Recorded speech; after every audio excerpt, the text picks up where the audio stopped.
Welcome to the demo video of our invoice tracker spreadsheet. In this video, we're going to have a better look at the different tabs of the invoice tracker spreadsheet, as well as how to set up your invoice tracker spreadsheet.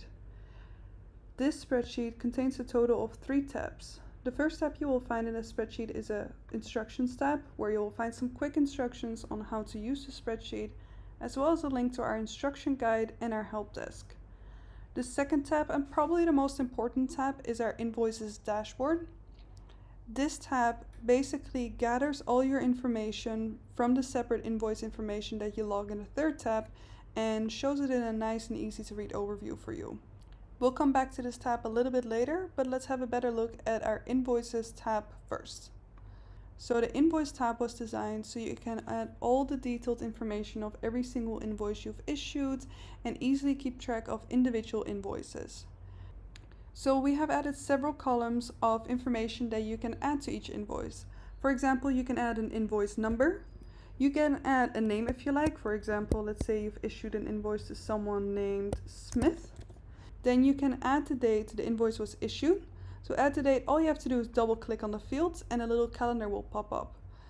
You just select the date and it will fill in automatically. You can then also add a due date. You can then also add the amount of the invoice. When you add the amount due will automatically update, as well as the status of the invoice.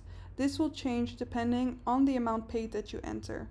So for example, if an invoice was paid partially and someone already deposited $50 towards the invoice, it will update to partially paid.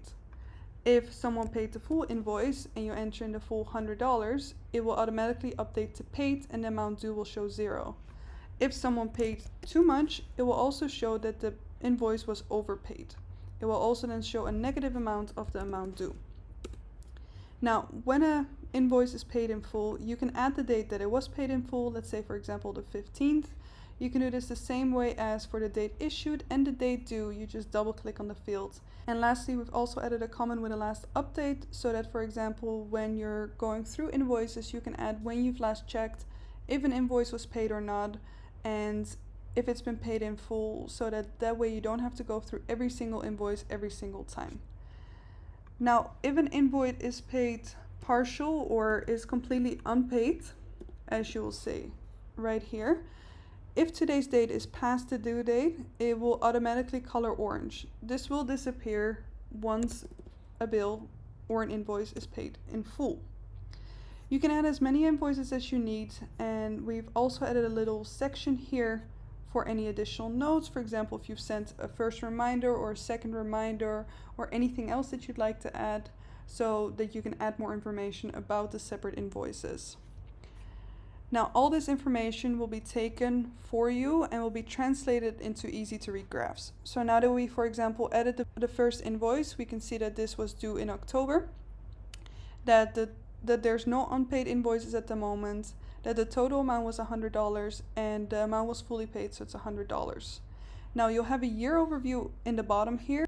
To change the year for which you want to see the year overview, you can just adjust the years here. Now, in this little overview, you will also be able to update the currency. When you update it here, as you will see, it will update everywhere else in the spreadsheet. And lastly, in the overview, you can change the start and the end date for which you would like the top overviews to show.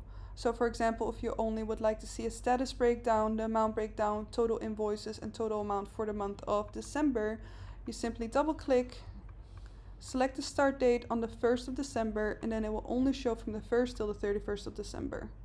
Now, since we haven't logged any invoices in December, all of this is empty. So now let's add a couple more invoices to see what it does to the spreadsheet.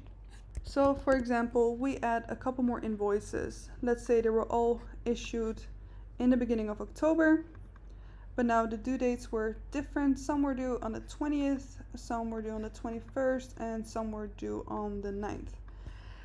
Let's say they were all $100. Now you can see that if you add the amount paid, if a small deposit was made, it automatically updates just like the first one.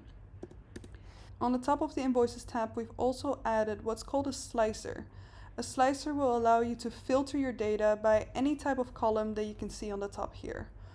All we have to do for this is double click on it, Then let's say if we want to filter by the column of status, which is this column, we click OK.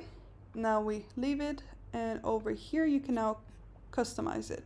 So let's say if we only want to see the partially paid and the unpaid invoices, because these are all that we want to update, we unselect paid and we unselect the blanks, and you just simply click OK. Now all you will see is the partially paid and the unpaid invoices that are, so the invoices that are still due. This will make it a little bit easier to find the invoices that you need to update versus the invoices you don't need to update. So now we can easily add all of them to a paid status, for example. And now if we simply click everything again, so we click select all and we click OK, we will now be able to see all invoices again. You will also now see that all of this has been updated, and if now we would want to see everything including the month of October for the last quarter, we will see all 4 invoices have been paid. The amount paid was $400. There's 4 invoices and the total amount was $400. Now let's say one invoice was not paid yet. Now you will also see a progress bar here to show that $100 was unpaid, $300 was paid, and this will also reflect on the top overviews. And that is it. That is everything you need to know about this spreadsheet. If you have any other questions about this spreadsheet, specifically on how to use it, or if this spreadsheet suits you and your type of business, just reach out to us. I'll leave some contact information in the description box down below. Thank you for watching and have a great day.